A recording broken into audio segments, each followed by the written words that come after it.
అనుదిన వాక్య ధ్యానాంశము గ్రంథం 21వ అధ్యాయం 10వ వచనం.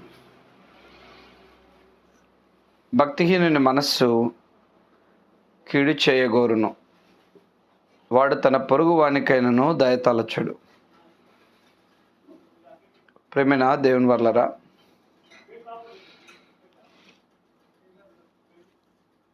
భక్తిహీనుల గురించి దేవుని వాక్యాన్ని మనము పరిశీలించినప్పుడు ఈ భక్తిహీనుని గురించి ఎన్నోసార్లు ఆయన చెప్పడం జరిగింది. అందులో ఈరోజు మనం అతని మనస్సు ఎలా ఉంటుంది, అతన్ని మనం ఎలా భక్తిహీనుడని ఐడెంటిఫై చేయొచ్చు అనే విషయాన్ని గురించి ఇక్కడ మనం చూస్తున్నాం. భక్తిహీనుడి మనస్సు ఎప్పుడు కూడా కీడు చేయటానికి పరిగెత్తుతూ ఉంటుందట. వాడు సాటి మనిషి మీద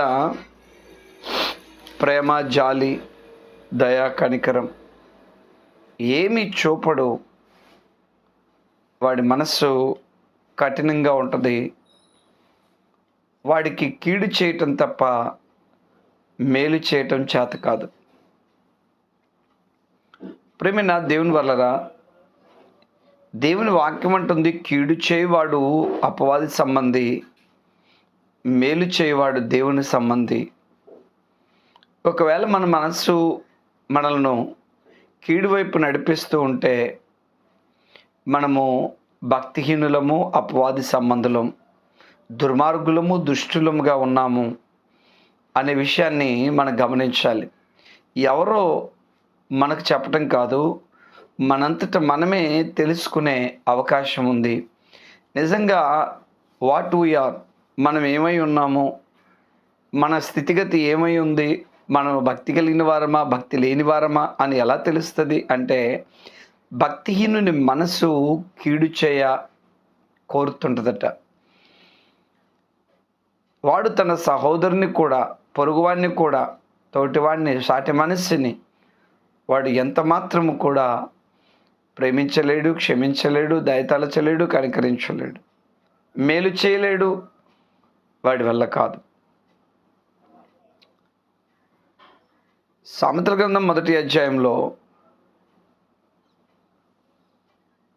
10వ వచనాన్ని మనం జాగ్రత్తగా పరిశీలిస్తే, నా కుమారుడా, పాపులు నిన్ను ప్రేరేపించగా ఒప్పకుము, మాతో కూడా రమ్ము, మనం ప్రాణము తీయుటకై పొంచి ఉందము, నిర్దోషైన ఒకరిని పట్టుకున్నట్టుగా దాగి ఉందము.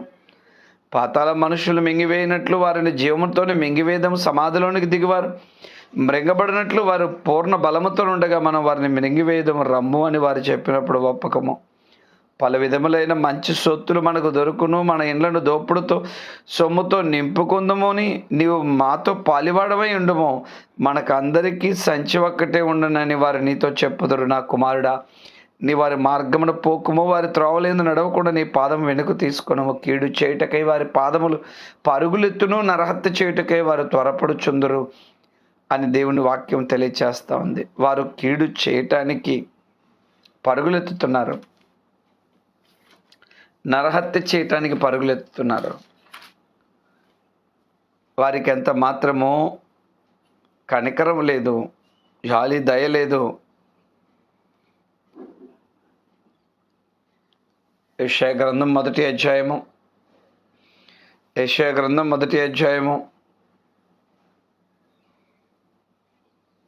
15వ వచనంలో, మీరు మీ చేతులు చాపునప్పుడు మిమ్మల్ని చూడక నా కన్నులు కప్పుకుందును, మీరు బహుగా ప్రార్థన చేసింది నేను విన్ను. మీ చేతులు రక్తముతో నిండి ఉన్నవి, మిమ్మల్ని కడుక్కొనుడి, శుద్ధి చేసుకునుడి. మీ దుష్క్రియలు నాకు కనబడకుండా వాటిని తొలగించుకునుడి. కీడు చేయటం మానుడి, మేలు చేయ నేర్చుకునుడి. న్యాయము జాగ్రత్తగా విచారించుడి. హింసింపబడి వారిని విడిపించుడి. తండ్రి లేని వారికి న్యాయం తీర్చుడి. విధవరాల పక్షముగా వాదించుడి. మీ పాపములు, మీ దోషములు రక్తం వలె ఎర్రనిగా ఉన్నాయి, అవి హిమం వలె తెల్లబడును. కెంపు వలె ఎర్రనివైనను, గొర్రెబొచ్చు వలె తెల్లనివగును. మీరు సమ్మతించిన మాట విన్న ఎడల మీరు భూమి యొక్క మంచి పదార్థములు భుజింతురు అని దేవుని వాక్యం తెలియజేస్తుంది. భక్తిహీనుల యొక్క మనస్సు కీడు చేయటానికి త్వరపడుతుంటుంది.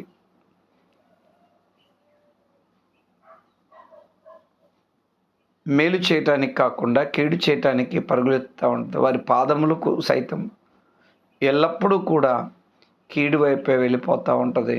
ఎవరికైనా నష్టపరచాలి, ఎవరినైనా దెబ్బ కొట్టాలి, ఎవరినైనా ఇబ్బంది పెట్టాలి అనే ఆలోచనతో భక్తిహీనుడు పరుగులెత్తుతుంటాడట. ప్రేమైన దేవుని వల్లరా, భక్తిహీనుని మనస్సును వాడిని ఎలా మనం కనుగొనవచ్చు? ఒకవేళ మనలో కూడా ఇంకా భక్తిహీనత ఏమైనా ఉందేమో అనే విషయాన్ని ఇక్కడ తెలియచేస్తూ ఉన్నారు. ఈరోజు మనం వింటూ ఉంటాం, చాలామంది జీవితాల్లో భక్తిహీనత కొట్టొచ్చినట్టుగా కనబడుతూ ఉంటుంది. ఎందుకంటే మరి వాళ్ళు కీడు చేయటానికే పరుగులెత్తుతూ ఉంటారు.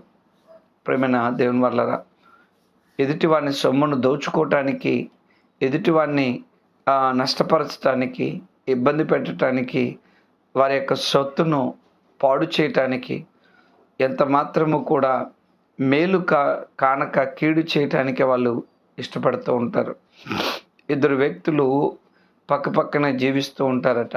ప్రేమైన దేవుని వల్లరా, అయితే వాళ్ళిద్దరికి కూడా గొడవలు ఉన్నాయి, ఒకరంటే ఒకరికి పడదు. అయితే ఒక సమయంలో తోటి సహోదరుడు ఇంటి దగ్గర లేని సమయంలో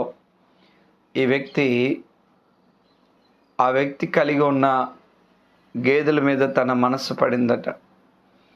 వీడి మీద నేను పగ తీర్చుకోవాలి అంటే ఏం చేయాలి అని ఆలోచించుకొని ఆ గేదెను విప్పి తీసుకెళ్ళి పొలాన ఎవరు లేని ఒక నిర్జన ప్రదేశానికి తీసుకువెళ్ళి ఆ గేదెను ఒక చెట్టు కట్టేసి బ్రతికుండగానే దాని తోలంతా ఒలిచాడట.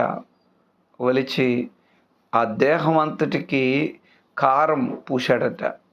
ప్రియమైన దేవుని వల్లరా, ఆ గేదె బీభత్సంగా అరుస్తూ ఉందట. ఆ మంటకు తట్టుకోలేక ఆ అరుపులు మరి ఆకాశాన్ని అంటున్నంతగా ఆ గేదె అరుస్తుంటే వాడు కర్ర తీసుకొని ఆ గేదెను చావబాదాడట. ప్రియమైన దేవుని వల్లరా, చూడండి ఎంత దారుణమైన విషయము. వాడికి కోపం ఉన్నది తన తోటి సహోదరుడి మీద.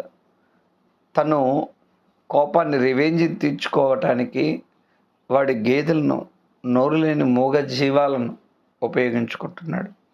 ఈరోజు చాలామంది జీవితాల్లో కీడు చేయటానికి పరుగులెత్తుతున్నారు.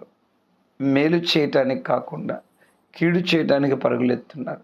జీవముగల దేవుడు కీడు చేయటానికి ఆయన మనల్ని ప్రోత్సహించలేదు, కీడు చేయటానికి ఆయన మనల్ని పిలవలేదు. కానీ మన చేతనైనంత మటుకు మేలు చేయటానికే ఆయన మనల్ని పిలిచాడు. మనకు కీడు చేసిన వాడిని సైతము ఆయన ఏమంటున్నాడంటే, వాళ్లకు సైతము మీరు మేలే చేయండి. రోమపత్రిక 12:17 కీడునకు ప్రతి కీడు ఎవనికిని చేయవద్దు. మనుషులందరి దృష్టికి యోగ్యమైన వాటిని గూర్చి ఆలోచన కలిగి ఉండడి. శక్యమైతే మీ చేతనైనంత మటుకు సమస్త మనుషులతో సమాధానంగా ఉండండి. ప్రియులారా, మీకు మీరే పగ తీర్చుకొనక దేవుని ఉగ్రతకు చోటివ్వండి. చూడండి, కీడునకు ప్రతి కీడు ఎవనికి చేయవద్దు. భక్తిహీనుడు ప్రతి కీడు కాదు, కీడే చేయటానికి వాడు పరుగులెత్తాడు. కీడు 2 రకాలుగా ఉంది. ఒకటి,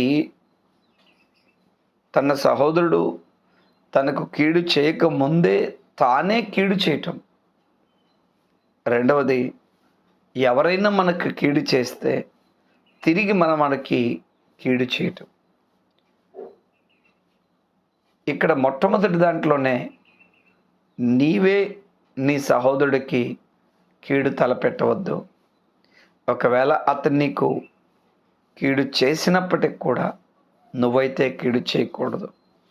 భక్తిహీనుని లక్షణం ఏంటంటే, ఎవరు తనకు కీడు చేయకపోయినా వాడు మాత్రము కీడు చేస్తాడు. ఎందుకంటే వాడి లక్షణం అది. వాడు ఆ కీడు చేయటానికే వాడు ఉద్దేశింపబడినవాడు. వాడి మనస్సంతా కూడా కీడు వైపే పరుగులెత్తుతూ ఉంటుంది. వాడికి మేలు చేయటం చేత కాదు, కానీ కీడు చేయటం బాగా తెలుసు. కీర్తనల గ్రంథం 37వ అధ్యాయంలో 21వ వచనాన్ని మనం చూస్తే, భక్తిహీనులట అప్పు చేసి తీర్చుకొందురు. భక్తిహీనుడి యొక్క మనసు ఎలా ఉంటుందంటే, అప్పులు చేస్తాడు, దొరికిన కాడల్లా అప్పు చేసేస్తాడు. కానీ తిరిగి వాటిని తీర్చడానికి వాడికి మనసు ఉండదు. గొడవ పెట్టుకుంటాడు, కోర్టులకు లాగుతాడు, పంచాయతీలు పెడతాడు, నీ చేతనని చేసుకో అంటాడు. ఎందుకంటే వాడికి అప్పు చేయటమే తెలుసు, కానీ అప్పు తీర్చటం వాడికి తెలియదు. వాడు బ్రతుకుతున్నది ఎవరో ఒకరిని మోసం చేసి బ్రతకాలి అనే ఉద్దేశమే, కానీ కష్టపడి సంపాదించుకున్న దాంట్లో తాను సంతోషించాలి, ఎవరికి నేను ఏది అచ్చి ఉండకూడదు, ఎవరు నన్ను బట్టి ఇబ్బంది పడకూడదు అని భక్తిహీనుడు అనుకోడట. ప్రేమైన దేవుని వల్లరా, దేవుని వాక్యం అంటుంది, ఎంత మంచి మాట ప్రేమైన దేవుని వల్లరా. మనం ఇందా చదువుకున్న రోమపత్రికలోనే దేవుని వాక్యాన్ని మనం జాగ్రత్తగా పరిశీలిస్తే చాలా అద్భుతమైన మాట చెప్తా ఉంది. 13వ అధ్యాయము 7వ వచనంలో, కాబట్టి ఎవనికి పన్ను వానికి పన్ను, ఎవనికి సుంకమో వానికి సుంకము చెల్లించుడి, ఎవని ఎడల భయముండవలనో వాని ఎడల భయమును, ఎవని ఎడల సన్మానం ఉండవలనో వాని ఎడల సన్మానము కలిగి ఉండుడి, అందరికీ వారి వారి రుణములు తీర్చండి, ఒకరినొకడు ప్రేమించడం విషయంలో తప్ప మరేమీ ఎవనికి అచ్చి ఉండవద్దు, పొరుగువాన్ని ప్రేమించువాడే ధర్మశాస్త్రం నెరవేర్చినవాడు, ఎవనికి ఏదియు అచ్చి ఉండవద్దు. భక్తిహీనులు అప్పు చేస్తారట, తీర్చక ఉంటారట. ఒకవేళ నువ్వు ప్రార్థనకి వెళ్తూ దేవుని సన్నిధిలో నువ్వు జీవిస్తూ పరిశుద్ధుడిని అనుకుంటూ, నేను రక్షింపబడ్డాను అని అనుకుంటూ అప్పు చేసి తీర్చుకున్నావు అనుకో, ఇతరులకు బాకీ చేసి ఎగ్గొడుతున్నావు అనుకో, నువ్వు భక్తి కలిగిన వాడవో భక్తిహీనుడివో ఈరోజు నువ్వు తేల్చుకోవాలి. భక్తిహీనులు అప్పు చేసి తీర్చుకొందురు, నీతిమంతులు దాక్షిణ్యము కలిగి ధర్మమిత్తురు. నీతిమంతులు అప్పు చేయరు, దాక్షిణ్యం కలిగి ధర్మమిస్తారు. వారు నిరంతరము ఇతరులకు ఇచ్చేవారుగా ఉంటారు, ఇతరులను ప్రేమించేవారుగా ఉంటారు, ఇతరులను కష్టాల్లో ఆదుకునేవారుగా ఉంటారు. కానీ భక్తిహీనుడైతే అప్పు చేసి అప్పు తీర్చక ఉంటాడట. భక్తిహీనుడి యొక్క మార్గము అది ఎంతో కాలము కొనసాగదు. వాని ఆలోచనలు ఎంతో కాలము ఉండవు, నిలవవు.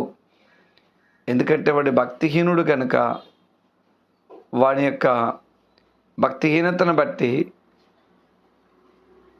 వాడు త్వరలోనే గుంట తవ్వబడుతుంది.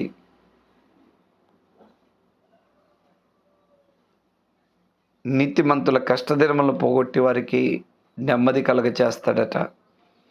కానీ భక్తిహీనుడికేమో గుంట తవ్వుతున్నాడట. భక్తిహీనుని కొరకు దేవుడు బాణాలు సిద్ధం చేస్తున్నాడు. కానీ భక్తిహీనుడికి తెలియదు వాని కొరకు గుంట తవ్వబడుతుందని.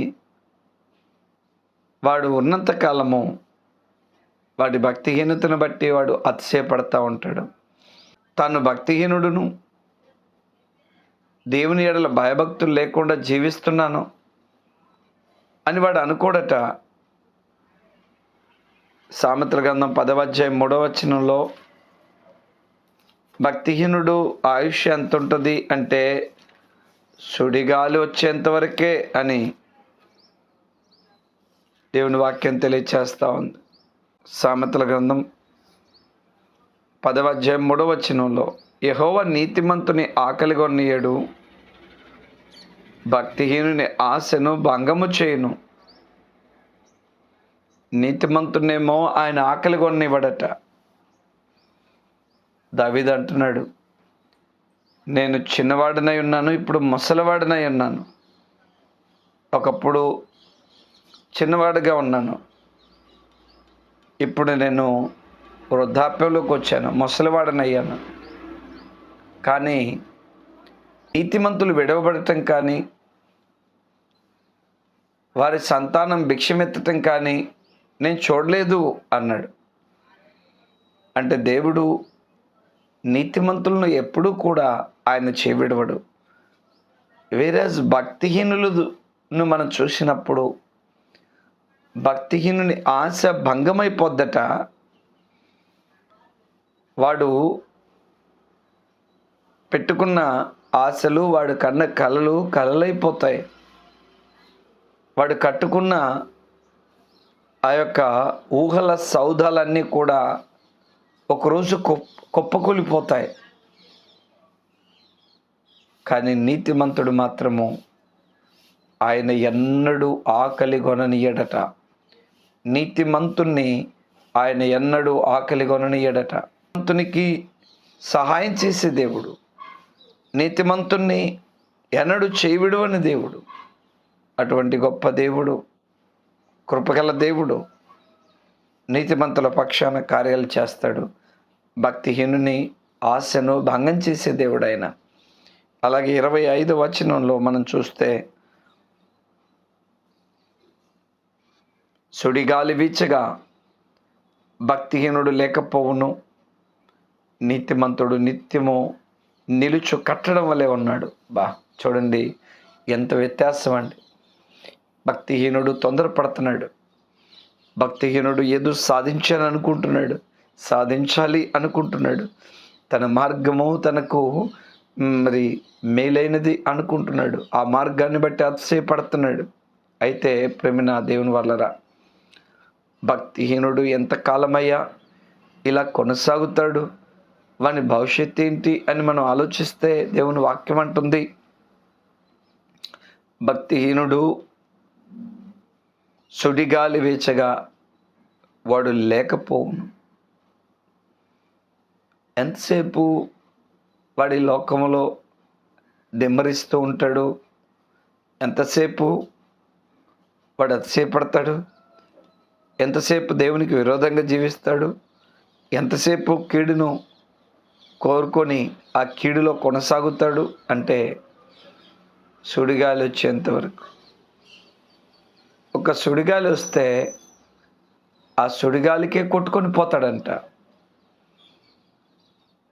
గాలి చెదరగొట్టు పొట్టు వలె ఉంటారు అన్నాడు. ప్రేమైన దేవుని వర్లరా, చేసేటప్పుడు గాలి వస్తుంది, ఆ గాలికి పొట్టంతా కూడా లేచిపోద్ది తూర్పార పట్టినప్పుడు. భక్తిహీనుడు కూడా అంతే. కీర్తన 1వ అధ్యాయము 4వ వచనంలో, దుష్టుడు అలాగును ఉండక గాలి చెదరగొట్టు పొట్టువలే ఉండును. కాబట్టి న్యాయ విమర్శలు దుష్టులను, నీతిమంతుల సభలో పాపులను నిలవరు. నీతిమంతుల మార్గము యెహోవాకు తెలియను, దుష్టుల మార్గము నాశనమునకు నడుపును. వాడు బ్రతికినంత కాలం మేలు చేసిన వాడు కాదు, కీడు చేసిన వాడు. భక్తిహీనుడు కీడే తలపెడతాడు, కానీ మేలు చేయటం వాడి చేత కాదు.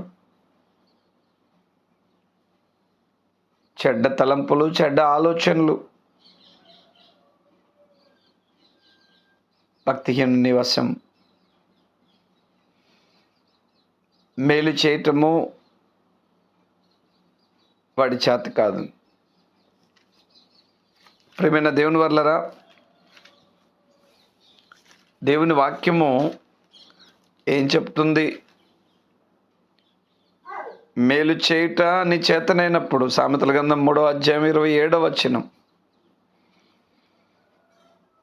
మేలు చేయుట నీ చేతనైనప్పుడు దాన్ని పొందగోరు వారికి చేయకుండా వెనుక తీయకుమో. ద్రవ్యము నీ యొద్ద ఉండగా రేపు ఇచ్చేదన పోయి రమ్మని నీ పొరుగువానితో అనవద్దు. నీ పొరుగువాడు నీ యొద్ద నిర్భయముగా నివసించినప్పుడు వానికి అపకారము కల్పింపవద్దు. నీకు హాని చేయని వానితో నిర్నిమిత్తముగా జగడమాడవద్దు. బలత్కారము చేయవాన్ని చూచి ఆశ్చర్యపడకము. వాడు చేయు క్రియలను ఏమాత్రము చేయగోరవద్దు. 33 భక్తిహీనుల ఇంటి మీదికి శాపం వచ్చును, నీతిమంతుల నివాస స్థలమును ఆయన ఆశీర్వదించును. ఎంత మంచి మాటలు దేవుడు తన గ్రంథంలో తెలియచేస్తున్నాడు. భక్తిహీనుని ఇంటి మీదికట దేవుని శాపం వస్తుందట. నీతిమంతుల నివాస స్థలాన్ని ఆయన ఆశీర్వదిస్తాడట. భక్తిహీనుని ఇంటి మీదికి శాపం వస్తుంటే నీతిమంతుని నివాస స్థలాన్ని ఆయన ఆశీర్వదిస్తున్నాడు. ప్రేమైన దేవుని వల్లరా, భక్తిహీనుని యొక్క పరిస్థితి ఎలా ఉంటుందో చూడండి. వాడి శాపాన్ని కొని తెచ్చుకుంటున్నాడు, పాపాన్ని కొని తెచ్చుకుంటున్నాడు. సామెతల గ్రంథం 15:29 మనం చూస్తే, భక్తిహీనులకు యెహోవా దూరస్తుడు, నీతిమంతుల ప్రార్థన ఆయన అంగీకరించును. భక్తిహీనులకు దేవుడు సమీపస్తుడు కాదు. భక్తిహీనులకు ఆయన ఫేవర్గా ఉండడు. భక్తిహీనులను ఆయన ప్రోత్సహించడు. భక్తిహీనులకు ఆయన దూరస్తుడు. ఎంత మాత్రము కూడా ఆయన వారిని సహించడు, వారిని ప్రోత్సహించడు. ప్రేమైన దేవుని వల్లరా, ఆయన భక్తిహీనులతో ఏమంటున్నాడు అంటే, 50వ కీర్తన గ్రంథం 16 భక్తిహీనులతో దేవుడు ఇట్లనుచున్నాడు, నా కట్టడలు వివరించుటకు నీకేం పని? నా నిబంధన నీ నోట వచించదవేమి? దిద్దుబాటు నీకు అసహ్యం కదా? నీవు నా మాటలను వెనక్కు త్రోసివేసేదవో. నీవు దొంగను చూసినప్పుడు వానితో ఏకీభవించదవు. వ్యభిచారులతో నీవు సాంగత్యం చేసేదవు. కీడు చేయవలనని నీవు నోరు తెరుచున్నావు. నీ నాలుక కపటం కల్పించున్నది. నీవు కూర్చుండి నీ సహోదరుని మీద కొండెములు చెప్పుచున్నావు. నీ తల్లి కుమారుల మీద నిందను మోపుతున్నావు. ఇట్టి పనులు చేసిన నీవు, నేను మౌనై ఉంటిని, అందుకు నేను కేవలం నీ వంటి వాడిని అనుకుంటివి. చూడండి, భక్తిహీనులతో దేవుడు ఎంత సూటిగా మాట్లాడుతున్నాడు.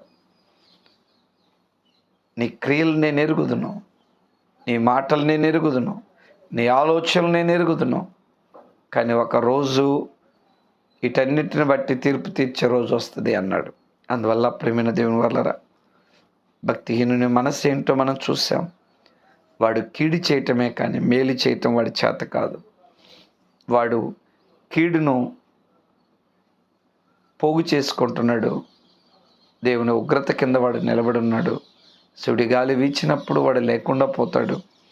అలాంటి భక్తిహీనతలో మనము జీవించక దేవుని యందు భయభక్తులు కలిగి జీవించాలని, నీతిమంతునిగా జీవించాలని, నీతిమంతుని నివాస స్థలాన్ని దేవుడు ఆశీర్వదిస్తాడు.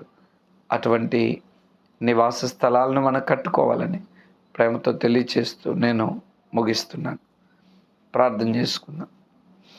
పరిశుద్ధుడా, కృపగల మా తండ్రి, దయగల మా నాయన, మీకు స్తోత్రించి వాని స్థితిగతుల గురించి మాతో మాట్లాడిన దేవానికి స్తోత్రం. మేము ఈ లోకంలో భక్తిహీనులుగా జీవించక నీ యందు భయభక్తులు కలిగి నీ ఇష్టాన్ని నెరవేర్చేవారిగా మేము ఉన్నట్లుగా కృప చూపించండి. ప్రతి బిడ్డను కూడా నాయన భక్తిహీనత నుంచి తొలగించండి. యాకోబుల నుంచి భక్తిహీనతను తీసేస్తానని వాగ్దానం ఇచ్చిన దేవుడు అయ్యా, అలాంటి భక్తిహీనతను తొలగించి నీ కూడా వచ్చిన బిడ్డల కుటుంబాల్లో శాంతిని, సమాధానం, నెమ్మదిని దయచేయండి. ఈ దినం మేము చేసే ప్రతి పనిలో, ప్రయాణంలో సమస్త తోడు నడిపించి ఈ దినపు దీవెనలతో నన్ను మమ్మల్ని నింపమని మా దేశ నాయకులను, ప్రపంచ నాయకులను కనికరించండి. అందరూ అంతటా మారు మనసు పొందగలిగే భాగ్యాన్ని, నీ వాక్యాన్ని ఎరగగలిగే భాగ్యాన్ని కూడా దయచేసి మీరే మహిమ, ఘనత, ప్రభావాలు పొందుకోమని మా ప్రియుడు, మా రక్షకుడైన క్రీస్తు యేసు నామమున ఈ ప్రార్థనను వేడుకొంచున్నాం తండ్రి.